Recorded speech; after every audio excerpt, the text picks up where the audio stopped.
अस्सलामुअलैकुम नाजरीन, प्रोग्राम दूसरा रुख में खुशामदीद। मैं हूं आपका मेज़बान नादुर गुरामनी। इस वक्त अगर आप देखें तो चेयरमैन पीटीआई 3 मुकदमात में आज जेआईटी के रूबरू पेश हुए और तकरीबन 2 घंटे से ज़ायद का टाइम था जो उनसे पूछगछ जो है वो जेआईटी में जारी रही।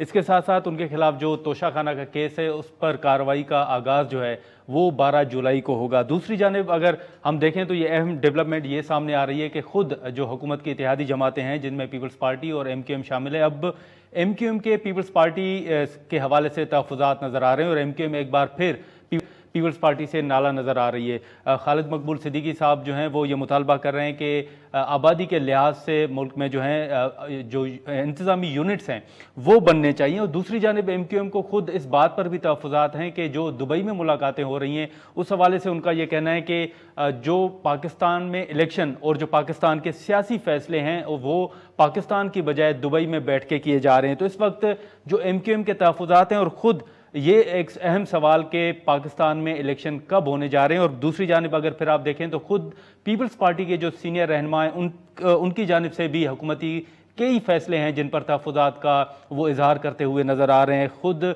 साबिक़ चेयरमैन सेनेट जो हैं रज़ा रब्बानी, उन्होंने हाल ही में एक बयान जारी किया और कहा कि जो एमक्यूएम जो IMF की मीटिंग है इत्तेहादी जमातों के साथ या पीटीआई के साथ, उन पर भी उन्होंने तहफ़्फ़ुज़ात का इज़हार किया। तो हम बात करेंगे इस तमाम सूरत हाल पर। साबिक़ चेयरमैन सेनेट और पीपल्स पार्टी के सेक्रेटरी जनरल नईम बुखारी साहब हमारे साथ मौजूद हैं।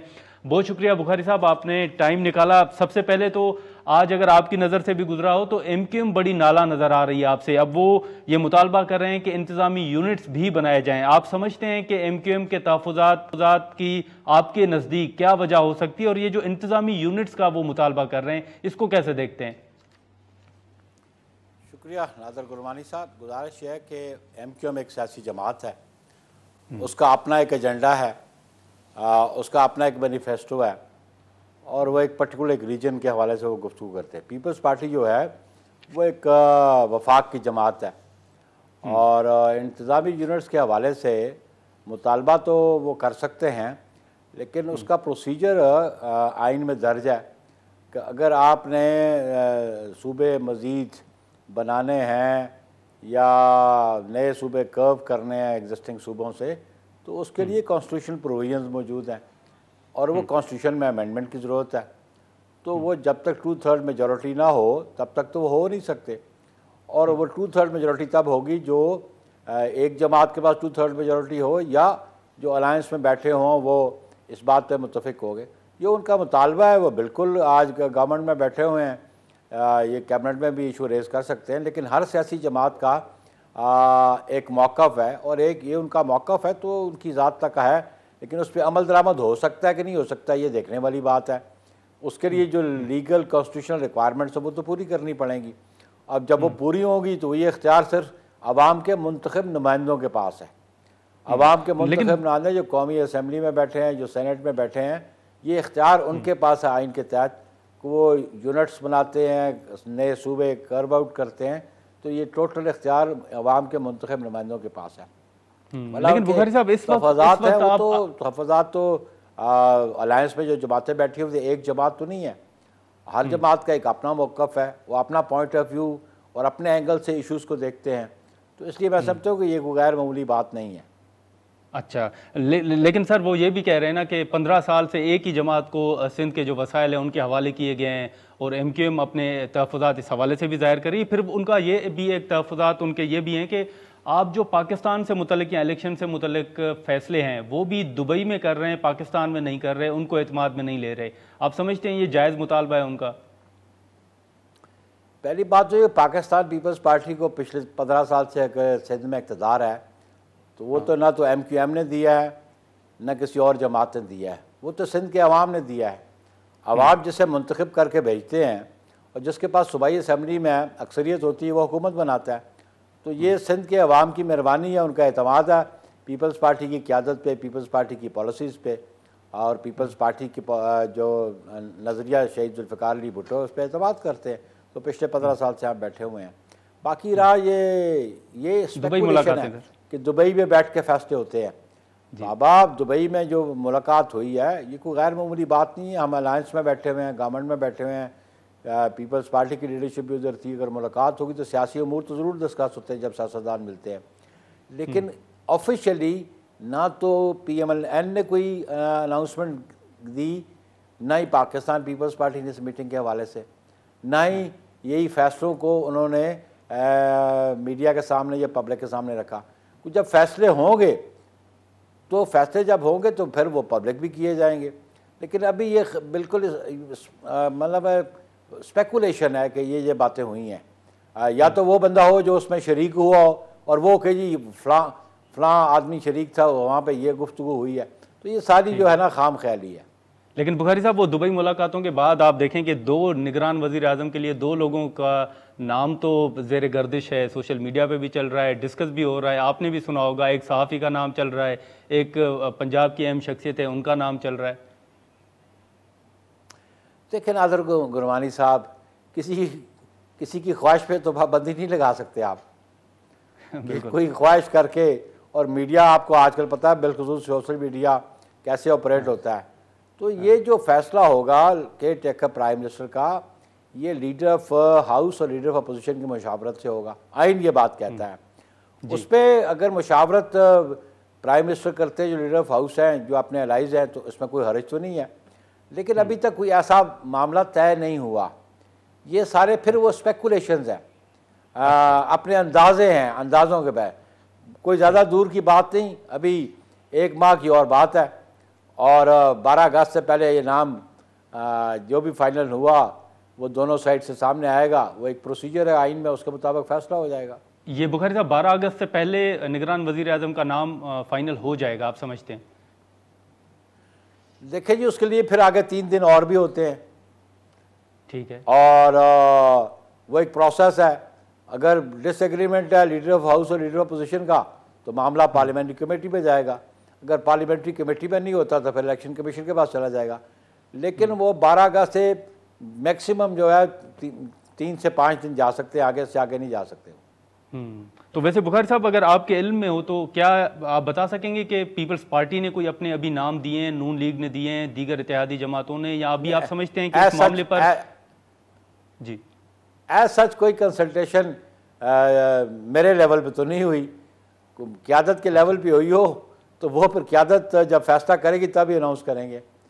अच्छा, ठीक है। लेकिन बुखारी साहब, इससे MQM के तहफ़्फ़ुज़ात तो अपनी जगह आप, लेकिन अब अगर हम देखें तो खुद पीपल्स पार्टी के जो सीनियर रहनुमाएं लतीफ़ खोसा साहब, एतजाज़ एहसन साहब, रज़ा रब्बानी साहब, वो भी आपके कई फैसले हैं जिनसे वो इख्तिलाफ भी रखते हैं, अपने तहफ़्फ़ुज़ात का इज़हार भी कर रहे हैं।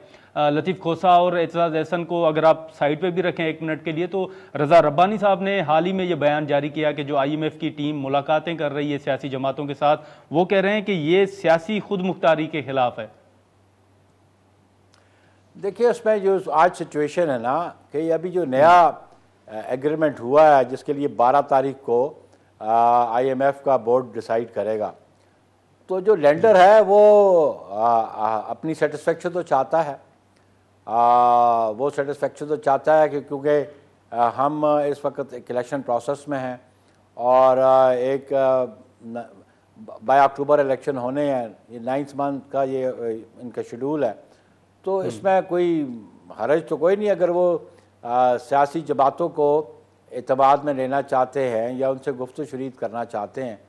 इसमें तो कोई मैं समझता हूँ कि ऐसी कबात नहीं है। लेकिन वो कबात ज़रूर है, वो कबात ज़रूर है कि जब उनसे मुतालबा किया जाए कि आप इंश्योर करें इस मुल्क में इलेक्शन हो तो फिर आप कर्जा दें। वो पाकिस्तान के मामलात में मुदाखलत समझता हूँ मैं उसको। वो जो PTI IMF से बात कर रही है, डिमांड कर रही है, वो बराह रास्त एक बैरूनी कुव्वत को दाफत देने की बात है। लेकिन अगर कोई IMF का अगर कोई डेलीगेशन है या वर्ल्ड बैंक का कोई डेलीगेशन है, और फॉर दैट मैटर कोई नेबरिंग कंट्री का, ब्रदरली कंट्री का भी अगर कोई लोन देना चाहता है, तो वो ऑब्वियसली अपने लोन के हवाले से वो आपको खैरात तो नहीं दे रहा, वो आपको लोन तो बुखारी साहब, ये जो हाल ही में मुलाकातें हुई हैं, इन्हीं मुलाकातों में PTI ये मुतालबा रख रही है कि वो मुदाखलत करें। आज मैंने टेलीविजन पे सुना है, और PDM के वो हैं जो स्पोक्स पर्सन, उन्होंने बात की, मैंने अभी थोड़ी देर पहले सुना है। अगर कोई शख्स, कोई सियासी कुव्वत अगर किसी बैरूनी कुव्वत को दावत दे इस मुल्क के मामलात में मुदाखलत करने के लिए, तो वो मुहिब वतन नहीं है। लेकिन बुखारी साहब एक कंफ्यूजन है, अगर वो आप दूर कर दें। आप सेक्रेटरी जनरल हैं, पीपल्स पार्टी के सीनियर रहनुमा हैं, साबिक चेयरमैन सेनेटर हैं। इस वक्त आप देखेंगे लतीफ़ खोसा साहब और एतजाज़ एहसन साहब से मुतल्लिक मुख्तलिफ चीज़ें चल रही हैं कि नोटिस जारी हुआ है, उनकी रुकनीत ख़त्म कर दी है, वो पीपल्स पार्टी का हिस्सा नहीं रहे। आप बता सकेंगे कि एतजाज़ एहसन और लतीफ़ खोसा साहब वो पीपल्स पार्टी का हिस्सा हैं या नहीं है? देखिए जी, ये हमारा इंटरनल मामला है, इस पे किसी और को तशवीश नहीं होनी चाहिए। लेकिन जो बतौर सेक्रेटरी जनरल मेरे इल्म में है कि हमारा जो पंजाब चैप्टर है, उस चैप्टर ने लतीफ़ खोसा की मेंबरशिप सस्पेंड की हुई है और उनके अपने तहफ़्फ़ुज़ात उसके बारे में भी हैं, एतजाज़ एहसन साहब के बारे में। और वो जो सस्पेंशन का है जो मुरासला, वो उन्होंने मुझे भी भेजा है। तो मैं तो अपनी CEC की मीटिंग में वो रखूँगा जहाँ पे मेरी क़यादत बैठ के फ़ैसला करेगी। लेकिन पंजाब चैप्टर ने अपना एक डिसीजन लिया हुआ है और मैंने कल भी किसी टॉक शो में ये ज़रूर कहा था कि किसी की मेंबरशिप को रिमूवल जो है वो हमारे ज़िले सदर के पास होता है और इसलिए क्योंकि वो 2 CEC के मेंबर्स भी हैं, तो ये पार्टी का इंटरनल मामला है, इसको किसी और को तशवीश होने की ज़रूरत नहीं है। परेशान हो तो लतीफ़ खोसा हो वो पूछे हमसे, या एतजाज़ पूछे कि मेरी हैसियत क्या है। बाहर वाले किसी को पूछने का क्या हक बनता है, वो पूछे नहीं। लेकिन सर कन्फ्यूजन तो है ना, क्योंकि कभी खबरें आती हैं कि नोटिस जारी हो गया, नहीं है। वो लतीफ़ खोसा साहब कहते हैं कि हम पीपल्स पार्टी में अभी भी शामिल हैं, क्योंकि भुट्टो साहब ने कहा था कि एक भुट्टो मैं हूं, एक भुट्टो आप हैं। ये हमारा इंटरनल मामला है। ठीक है, ठीक है, ये पब्लिक का मामला नहीं है। ठीक है, ठीक है। बुखारी साहब अगर इजाजत दें तो यहाँ पर एक शॉर्ट ब्रेक लेते हैं नाज़रीन, और हम जो इंतखाबात के हवाले से एक बातचीत चल रही है उसमें पीपल्स पार्टी का क्या मौक़िफ़ है, पीपल्स पार्टी क्या देख रही है कि अक्टूबर में इलेक्शन होंगे, असम्बलियाँ तहलील होंगी या फिर नवंबर तक ये मामला जाएगा। ब्रेक के बाद हम डिस्कस करते हैं।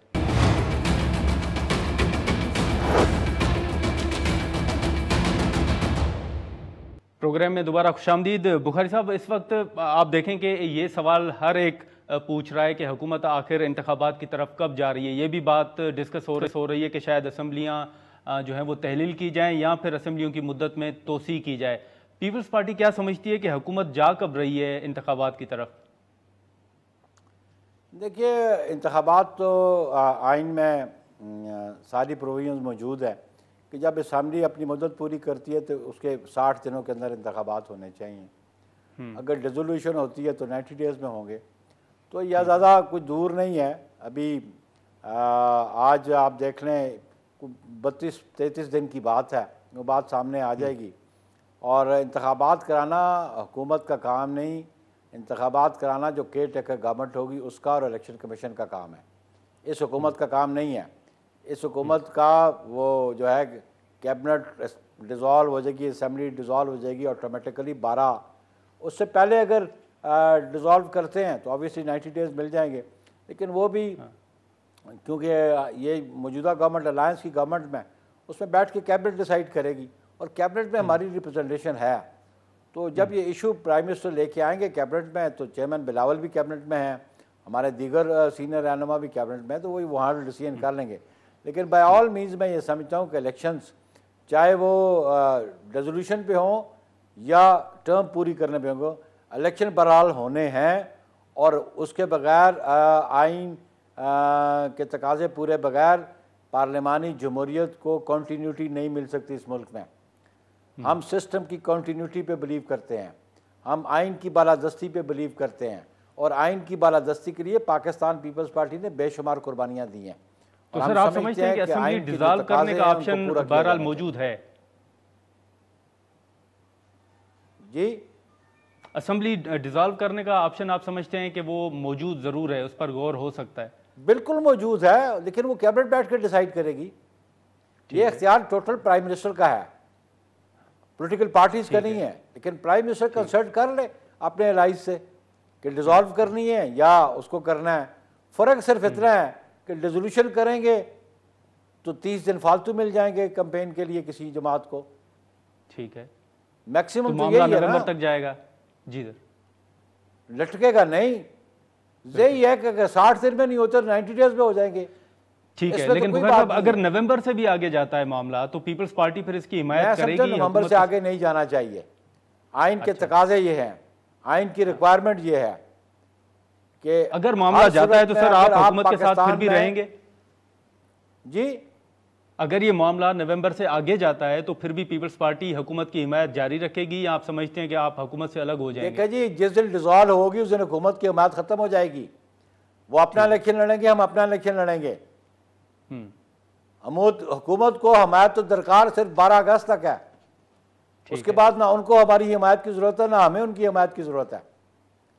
वो भी इंतखाब में जाएंगे, हम भी इंतखाब में जाएंगे। तो सर फिर निगरान सेटअप जैसे पंजाब में है, अगर ऐसा ही कोई सेटअप जैसे तासुर दिया जा रहा है कि वफाक में आ जाए, तो फिर उनसे आप कैसे पूछेंगे कि वो नवंबर से पहले इलेक्शन करवाएं? देखिए जी, वो पॉलिटिकल जो फोर्सेस हैं ना वो पूछ सकती हैं। जो पंजाब का है वो सिचुएशन डिफरेंट थी। वो एक तो कम अकली करके उन्होंने डिसॉल्व की, फिर उस पर जो है कंट्रोवर्शियल जजमेंट आ गई। ठीक है, कहीं कहते हैं ये 3-2 का फैसला, कहीं कहीं कहा जाता है 4-3 का फैसला है। फिर उन्होंने कॉन्स्टिट्यूशन को रीराइट कर दिया। ये तो दोहरी सजा दी गई उन एमपीएस को, वो डिसमेंबर भी हो गए और उनका वोट भी काउंट नहीं हुआ। बुखारी तो साहब ये इस वक्त वोट वहां ना पर काउंट इस्तेकाम करना ये पार्टी आइन भी में तो बन कहीं नहीं गई है लिखा। पंजाब में बुखारी साहब आप क्या देख रहे हैं? वहां पर आप भी गए, जरदारी साहब के साथ थे आप वहां पर अब इस्तेकाम पार्टी बन गई। अब वो कह रहे हैं कि अब वो किसी के साथ इत्तेहाद नहीं करेंगे बल्कि अलग इलेक्शन अपना लड़ेंगे। आप पंजाब में पीपल्स पार्टी को कहां देख रहे हैं? इस्तेकाम पार्टी के बनने के बाद आप समझते हैं कि आपको वहां पर नुकसान होगा पंजाब में? कतई नहीं।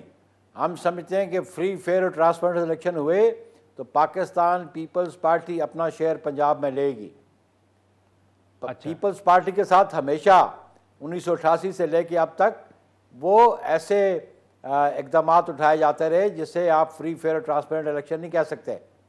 और वो judgement air marshal Asghar Khan साहब वाला जो केस है उसमें सुप्रीम कोर्ट की जो वर्डिक्ट है, ठीक है, कि जो इलेक्शन तो ये इलेक्शन जहाँ पे पैसे डोल आउट किए जाते रहे। बिल्कुल बिल्कुल बुखारी साहब, वैसे अगर आप देखें तो अब आप हुकूमत में शामिल हैं, इत्तेहादी जमात हैं आप हुकूमत की, लेकिन अब ये कहा जा रहा है, नून लीग ये दावा कर रही है कि अगला सेटअप जो होगा वो नून लीग का होगा। जावेद लतीफ़ साहब कह रहे हैं कि नवाज शरीफ साहब को अगला वज़ीर आज़म बनने से कोई ताकत नहीं रोक सकती। आप कह रहे हैं कि बिलावल साहब जो हैं वो अगले वज़ीर आज़म होंगे। आप समझते हैं कि अगर नून लीग अपने फैसले उसी जावेद लतीफ़ साहब वाली बात पे आए तो आप उसकी हिमायत करेंगे फैसले की? हम क्यों करेंगे भाई, वो अपनी जमात की नुमाइंदगी करता है, मैं अपनी जमात की करता हूँ। मेरी जमात जो है वो चाहती है कि चेयरमैन बिलावल भुट्टो जरदारी इस मुल्क के प्राइम मिनिस्टर हों, लेकिन उनकी अगर ख्वाहिश है, उनकी ख्वाहिश पे मैं पाबंदी तो नहीं लगा सकता, ना वो हमारी ख्वाहिश पे पाबंदी लगा सकते हैं। लेकिन फैसला इलेक्शन के रिजल्ट्स करेंगे। जिसके पास ज्यादा सीट्स होंगी नेशनल असेंबली में, प्राइम मिनिस्टर उसी का होगा। ये फैसला इलेक्शन के रिजल्ट्स करेंगे। जी जी सर, अगर उधर होते हैं तो आपको वोट देना होगा, अगर आपके हैं तो उनको वोट देना होगा। तो अगर शहबाज शरीफ साहब या नवाज शरीफ साहब अगले उम्मीदवार होते हैं तो पीपल्स पार्टी को ये फैसला काबिल कबूल होगा? देखिए जी, पीपल्स पार्टी को तो अपना उम्मीदवार रहा है, हाँ, वो उनका फैसला काबिल कबूल की तब बात है। मैंने कहा आपको कि जी ये इलेक्शन के जो रिजल्ट्स हैं वो फैसला करेंगे। और हम बड़े फर्म एंड डिटर्मिन्ड हैं कि पाकिस्तान पीपल्स पार्टी को कौमी असम्बली में इतनी नशस्तें ज़रूर मिलेंगी कि हम अपना प्राइम मिनिस्टर बना सकें। हाँ। तो ख्वाहिश करना या मुतालबा करना ये किसी की पाबंदी तो नहीं है। अगर नवाज शरीफ साहब के लोग जमात ये फैसला करती है तो वो उनका हक बनता है। इवन मौलाना फजल रहमान साहब भी ये दावा कर सकते हैं। वो इवन कोई और सियासी जमात का भी दावा, जी मैं प्राइम मिनिस्टर बनना चाहता हूँ, इस पर आप किसी को रोक सकते हैं उसकी ख्वाहिश पे? सर लेकिन उसके लिए ग्राउंड रियलिटीज भी तो देखना जरूरी है ना जी। उसके लिए सर ग्राउंड रियलिटीज अगर आप देखें, मतलब के इलेक्टेबल ग्राउंड रियलिटीज तो बाबा, ये ग्राउंड रियलिटीज तो स्पेकुलेशन पे नहीं होती और सर्वेस पे भी नहीं होती। अच्छा, वो उसका अमेरिकन रिजल्ट आपके पास सामने है, इलेक्शंस के। ठीक है, तो इस वक्त बुखारी साहब अगर आप देखें तो जो मरदमशुमारी है या फिर कराची में हल्का बंदियों का मामला है, उस पर एमक्यूएम के तहफ़्फ़ुज़ात तो अपनी जगह, लेकिन खुद पीपल्स पार्टी को भी बड़े तहफ़्फ़ुज़ात हैं। आप समझते हैं कि जो कम वक्त रह गया है इसमें आपके ये तहफ़्फ़ुज़ात दूर हो सकते हैं? क्योंकि 2018 के जो नताइज थे वो भी आपको आपके सामने हैं।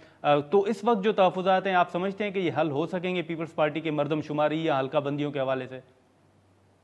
ये ना सिर्फ पीपल्स पार्टी MQM नहीं, दीगर जमातें भी हैं। इवन जो फॉर्मर ट्राइबल एरिया जो मर्जर हो चुका है, उनके अपने भी तोहफ़ात हैं, बलूचिस्तान के भी हैं। तो इसका हल तो आइन में मौजूद है और वो हल निकालना पड़ेगा इनको। और उस पर जो हल निकालने के लिए आर्टिकल 51 मौजूद है कि जो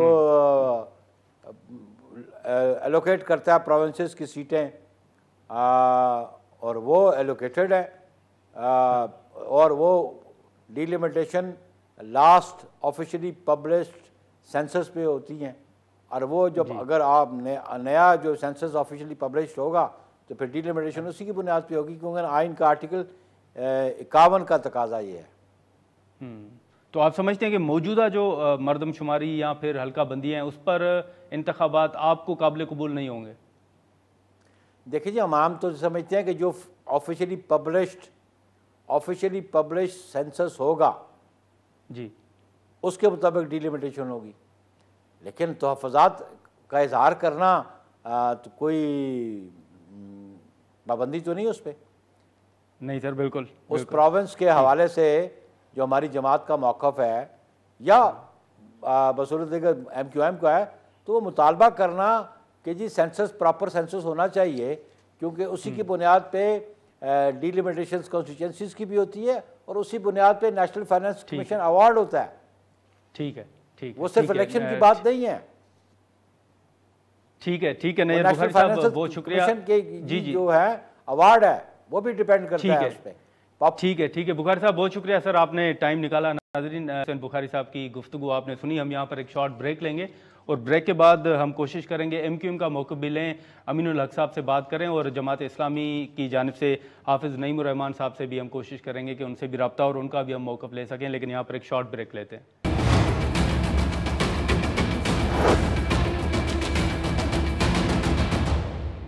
प्रोग्राम में दोबारा खुशामदीद। इस वक्त वफाकी वज़ीर और MQM के सीनियर रहनुमा अमीनुल हक साहब हमारे साथ मौजूद हैं। बहुत शुक्रिया सर, आपने टाइम निकाला।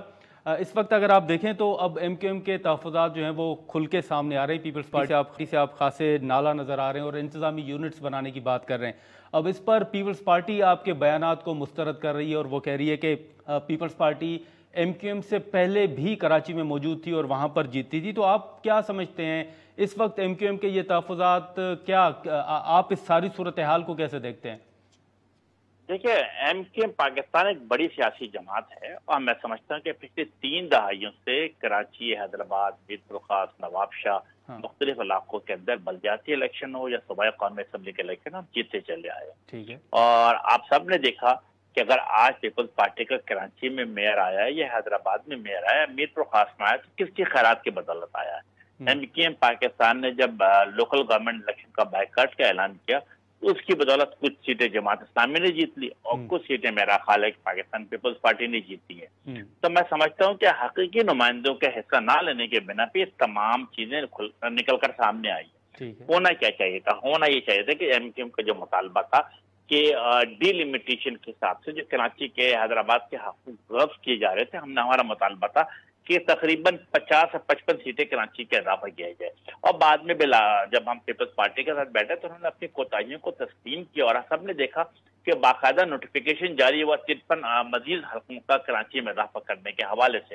इसका मतलब कि MQM ने जो डिमांड थी, MQM की जो बात थी कि कराची के लोगों को कम गिना जा रहा है, उनको इसी तरीके से डिलिमिटेशन के हवाले से भी जो उनकी UC के चेयरमैनशिप है, वाइस चेयरमैनशिप है, काउंसिलर के इलेक्शन है, उसमें उनको वो हक नहीं दिया जा रहा। नहीं, लेकिन अमीनुल हक साहब, आप तो हुकूमत में शामिल हैं, तो ये आप मामला फिर वजीर आजम के साथ या फिर बिलावल साहब के साथ मुलाकातों में बाज़ाब्ता तौर पर नहीं रखते? देखिए Nadir, of and on MQM का डेलीगेशन जो है, मैं समझता हूँ कि वफाकी वज़रा से मिलता रहता है, वज़ीर आज़म से मुलाकात की है। और मेरा ख्याल एक आध दफ़ा MQM के वक्ती पाकिस्तान पीपल्स पार्टी के भी सीनियर रहनुमाओं से मुलाकात की है। यस, सीनियर रहनुमाओं ने मेरा ख्याल है कि अपनी कोताहियों को, मेरा ख्याल है कि जो पीपल सिंध हुकूमत की जो कोताहियां, उनको यकीनन तस्लीम किया, और तस्लीम करने के बाद ही 53 सीटों के ऊपर डिलिमिटेशन के हवाले से उन्होंने मजीद यूसी का इजाफा करने का। लेकिन अभी आप मुर्तजा वाद को मेयर तो मानते हैं ना सर? देखिए, एमकेएम क्या समझती है? एमकेएम ये समझती है कि ये जो पूरा इलेक्शन 15 जनवरी 2023 को जो इलेक्शन हुआ है, मैं समझते हैं कि ये पूरे प्रोसेस में एमकेएम के अपना क्वेश्चन मार्क है, ये पूरा प्रोसेस ही क्वेश्चन मार्क है। तो एमकेएम समझती है कि हकीकी नुमाइंदों को नजरअंदाज करके जोर जबरदस्ती के बुनियाद पर एक मेयर को शहर पे मुसल्लत किया गया। जहां तक एमकेएम पाकिस्तान का ताल्लुक है, एमकेएम कौमी असेंबली के अराकीन असेंबली मौजूद हैं, सूबाई असेंबली के अराकीन मौजूद हैं, फिर एमकेएम के जो साबिक अराकीन यूसी चेयरमैन है, वाइस चेयरमैन है काउंसिल, वो तो अपने इलाकों में मौजूद है, वो अवाम की खिदमत करते चले आ रहे हैं। लेकिन अमीनुल्लाह साहब एक मुख्तसर जवाब दे दें। अब ये आपके बयानात आ गए, तहफ़्फ़ुज़ात आ गए, अब आगे आपका लाएअमल होगा क्या? अगर आपके तहफ़्फ़ुज़ात दूर नहीं होते तो आप हुकूमत का हिस्सा रहेंगे या अलग होने का ऑप्शन भी आपके पास है? देखिए, मेरा ख्याल नादिर, अब तो हुकूमत मेरा ख्याल है कि 8 अगस्त या 10 अगस्त के दरमियान खत्म हो जाएगी। ये वाला ऑप्शन लेना भी मेरा ख्याल है कि अब मुनासिब अमल नहीं रहता। लेकिन हर फोरम की, चाहे वो कौमी असेंबली हो, सूबाई असेंबली हो, प्रेस कॉन्फ्रेंस करना हो या एहतजाजी मुजाहरा करना, एमकेएम हमेशा अपने अवाम के साथ खड़ी रहती है, उनके आवाज में आवाज मिलाकर जिसे कहते हैं उनके मुतालबा के हक में बात करती चली जा रही है। एमकेएम के कराची के अवाम के, हैदराबाद के अवाम में क्या मुतालबा है कि उनको पानी दिया जाए, उनको इलेक्ट्रिसिटी दिया जाए, उनके सीवेज सिस्टम बेहतर किया जाए, उनको ट्रांसपोर्ट दिया जाए। लेकिन सर, आप जब सूबा या यूनिट्स बनाने की बात करते हैं तो फिर सिंध के लोग मुखालफत करते हैं, उनके बड़े तहफ़्फ़ुज़ात हैं, सिंध असेंबली जो है वो उसके खिलाफ करारदाद मंजूर कर चुकी है। तो आप समझते हैं कि अभी भी एमकेएम का ये मुतालबा दुरुस्त है या इस पर काम हो सकता है? यस, मैं समझता हूँ एमकेएम का वादा दो टोक मुतालबा हमेशा रहा है कि पाकिस्तान में सूबों की तादाद बढ़ाए।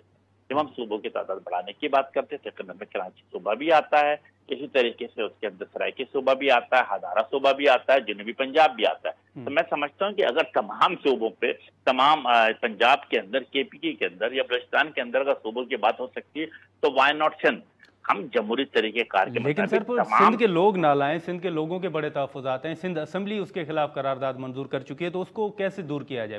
नादिर, हम भी तो सिंध में रहते हैं ना, हमें भी सिंध का हिस्सा समझा जाए, हमें भी सिंध का एक बाशिंदा तस्वुर किया जाए, और हमारा भी वही हक बनता है जो सिंध के लोगों का बनता है। तो ये मुतालबा सर आपने कोई बिलावल साहब के सामने रखा है?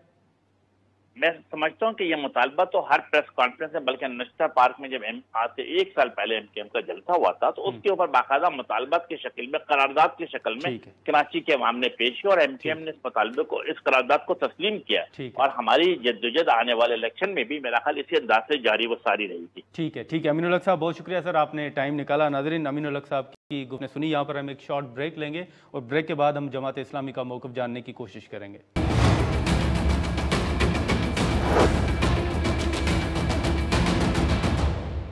नाज़रीन, अमीनुल हक साहब की गुफ्तगू आपने सुनी थी, जो एमकेएम के तहफ़्फ़ुज़ात थे, और इससे पहले जो पीपल्स पार्टी ने एमकेएम के तहफ़्फ़ुज़ात के हवाले से बात की वो भी आपने सुनी। अब कराची में जो एमकेएम के तहफ़्फ़ुज़ात हैं, ख़ास तौर पर जो इंतज़ामी यूनिट्स बनाने की बात कर रही है, जिसको पीपल्स पार्टी और सिंध के लोग माजी में भी अगर हम देखें तो वो मुस्तरद कर चुके हैं, इसी पर हम बात करेंगे। सीनियर सहाफ़ी और तजज़ियाकार शोआब उस्तो साहब हमारे साथ मौजूद हैं। बहुत शुक्रिया उस्तो साहब, आपने टाइम निकाला। सर, आप देखेंगे अभी जो एमकेएम के मुतालबात सामने आ रहे हैं, आज भी आपने देखा होगा कि उन्होंने कहा है कि आबादी के लिहाज से वो इंतज़ामी यूनिट्स बनाने का मुतालबा कर रहे हैं। आप समझते हैं कि इस वक्त एमकेएम का ये मुतालबा या तहफ़्फ़ुज़ात इंतखाबी मुहिम का हिस्सा है, या आप समझते हैं कि ये मामला कुछ और है?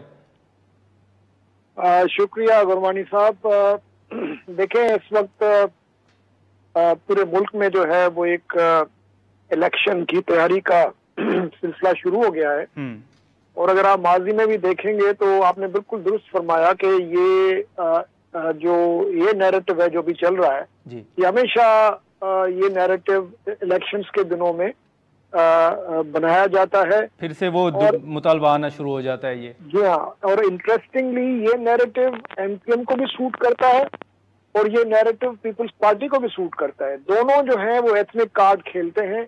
अच्छा। और दोनों को जो है उसका फायदा होता है, लेकिन मैं समझता हूँ दोनों को पता है कि इंतजामी यूनिट का पहली बात तो आपके आइन में कोई गुंजाइश नहीं है। और मुझको नहीं समझ में आता कि इंतजामी यूनिट क्या होता है। उसकी आज तक कम से कम मैंने कोई तशरीह नहीं पढ़ी, न मुझको कभी ये बात समझ में आई है कि एडमिनिस्ट्रेटिव यूनिट, ये जितने भी डिस्ट्रिक्ट्स बने हुए हैं, डिविजन्स बने हुए हैं, सारे के सारे ये एडमिनिस्ट्रेटिव यूनिट्स हैं। कमिश्नर जो होते हैं, डिप्टी कमिश्नर्स होते हैं, डीआईजी, रायजी, ये अपने अपने टेरिटोरियल जुरिसडिक्शंस के जो है उनको जो इनहेरेंट लीगल अथॉरिटीज हैं वो एक्सरसाइज कर रहे होते हैं। और इसके अलावा जो दूसरे जो इंतजामी यूनिट्स आप कह लें वो है आपके लोकल गवर्नमेंट्स में जी। वो यूनियन काउंसिल से लेके आपकी कॉरपोरेशंस तक वो भी दिए गए हुए हैं कानून में। तो अब मुझको समझ में नहीं आता कि कौन सा एडमिनिस्ट्रेटिव यूनिट है जो इनसे अलग बनेगा। क्या एडमिनिस्ट्रेटिव यूनिट में कोई चीफ मिनिस्टर लग सकता है? क्या एडमिनिस्ट्रेटिव यूनिट में कोई गवर्नर लग सकता है? मतलब, और प्लस ये कि अगर आप ये मुतालबा कर भी रहे हैं तो मैं नहीं समझता कि इस मुतालबे से खुद कराची के अंदर, क्योंकि कराची एक मल्टी एथनिक सिटी है, आपको पता है कराची जो है इस वक्त किसी भी एक कम्युनिटी के हाथ में नहीं रहा। और कराची के बेतहाशा मसाइल हैं। जब भी यहाँ पे आप इस तरह की बात करेंगे, कुछ लोगों को ये नैरेटिव सूट करता है, कुछ को नहीं करता। इससे एक और टेंशन बनेगी, इससे फिर एक और एथनिक, मैं समझता हूँ कि आगे चल के राइट्स भी हो सकते हैं। और ये ऐसा मामला है जिसको इस तरीके से पॉलिटिकली जो है वो अगर आप प्रोजेक्ट करेंगे या उसका बयानिया बनाने की कोशिश करेंगे तो यकीनन उसका बैकलैश होगा। ठीक है, लेकिन उस्तो साहब अब आप देखें कि मरदमशुमारी के हवाले से अगर ना सिर्फ MQM बल्कि दीगर जो जमातें हैं उनके तहफ़्फ़ुज़ात भी हैं। खुद पीपल्स पार्टी ये तहफ़्फ़ुज़ात का इज़हार कर रही है कि जो सेंसेस हैं उनको उन पर तहफ़्फ़ुज़ात हैं। आप समझते हैं कि इस हवाले से इलेक्शन से पहले कोई ये मामला हल हो सकता है या फिर इन्हीं सेंसेस पर जो है वो इंतखाबात होंगे, या जो हल्का बंदियाँ हैं जिसको MQM भी मुस्तरद कर रही है? देखिए जी, मैं इस बात से डिसएग्री नहीं करूंगा कि ये जो सेंसस का मामला है वो यकीनन कंट्रोवर्शियल है। उसमें बहुत से मसाइल हैं जिसकी निशानदेही भी हुई है। खासतौर पे जो तरीकाकार था सेंसस करने का, उस पर शुरू दिन से ही बहुत सारे सवालात उठे थे जिसको गवर्नमेंट ने एड्रेस नहीं किया। ठीक है, लेकिन अनफॉर्चुनेटली अगर आप देखें तो कौन सा नेशनल लेवल का मामला है या प्रोविंशियल लेवल का मामला है, इवन डिस्ट्रिक्ट लेवल का मामला है जिसमें कोई कंसेंसस आपको बनते नजर आता है। अब तो हालात ऐसे हो गए हैं कि कॉन्स्टिट्यूशन में दिए गए जो बुनियादी जो मैंडेटरी जो कंडीशंस हैं उनको भी जो है हमारे पॉलिटिशियन नहीं मानते। सुप्रीम कोर्ट की जजमेंट को नहीं मानते। अब तो सीधी सीधी बात है कि बैलेंस ऑफ पावर जो है वो जिसकी तरफ है, जिसके हाथ में लाठी है और जो लाठी चला सकता है, मैं समझता हूँ वही डिसाइड करता है कि क्या होना है और क्या नहीं होना है। कानून और आइन तो आपको पता है कि कितना उसका जो इस वक्त पाकिस्तान की, मैं नहीं समझता कि तारीख में कभी इतना रूल ऑफ लॉ जो है वो वीकन हुआ है। आपकी जुडिशरी जिस तरीके से वीकन हुई है और पूरा जो सिस्टम है वो तो बिल्कुल आपको नजर आ रहा है कि वो पावर बैलेंस पे चल रहा है। ठीक है, तो ये सारा जो सेंसस वाला नैरेटिव है, मैं समझता हूँ इसको भी संजीदगी से लेना चाहिए। ठीक है, शोहब उस्तो साहब आपका बहुत शुक्रिया। नाजरीन, उस्तो साहब आपने सुनी आज के प्रोग्राम में, इतना ही, इजाज़त दीजिए। अल्लाह हाफिज़।